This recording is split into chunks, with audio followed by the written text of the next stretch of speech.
Olá pessoal, bora compreender agora sobre essa atividade que dispõe sobre a globalização da produção, especificamente sobre a produção do iPhone da Apple. Vocês iriam assistir ao vídeo que é disponibilizado na plataforma e depois citar as vantagens que a transnacional adquire ao distribuir as etapas de produção de seu smartphone por vários países do mundo. Então, a maioria das pessoas que responderam essa atividade acertou. Disseram basicamente duas vantagens. A primeira, mão de obra barata. E a segunda, legislação trabalhista menos rígida. Exatamente. Vou explicar agora. Olha só. Com relação à mão de obra barata, a Apple ela está sediada nos Estados Unidos. O salário dos trabalhadores da Apple, que está situada nos Estados Unidos, tanto da matriz quanto das outras filiais, relativamente falando, o salário desses trabalhadores não é baixo.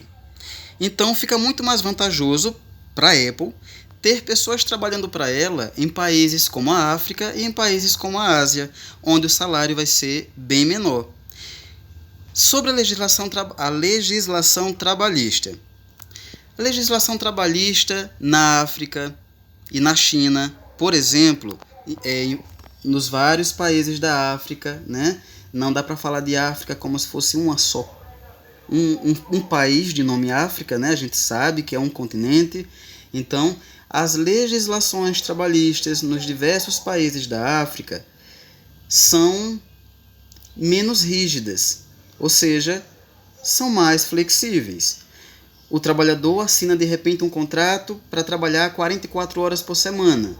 Só que o patrão faz com que eles trabalhem bem mais. É basicamente isso. Esse mesmo exemplo acontece lá na China. Lá na China, a carga horária, digamos, de 40 horas semanais. Um exemplo, o trabalhador vai trabalhar bem mais do que isso, com uma facilidade muito maior do que aqui no Brasil, de repente.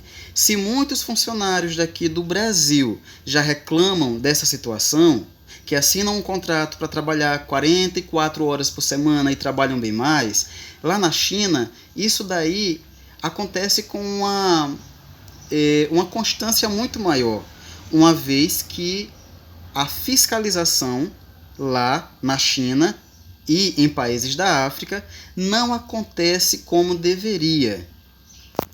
Não que aqui no Brasil aconteça, mas comparativamente a fiscalização lá na China, por via de regra, é menor do que aqui no Brasil, e a fiscalização trabalhista, a fiscalização das leis trabalhistas, lá em vários países da África também seria mais falha do que o que é aqui no Brasil.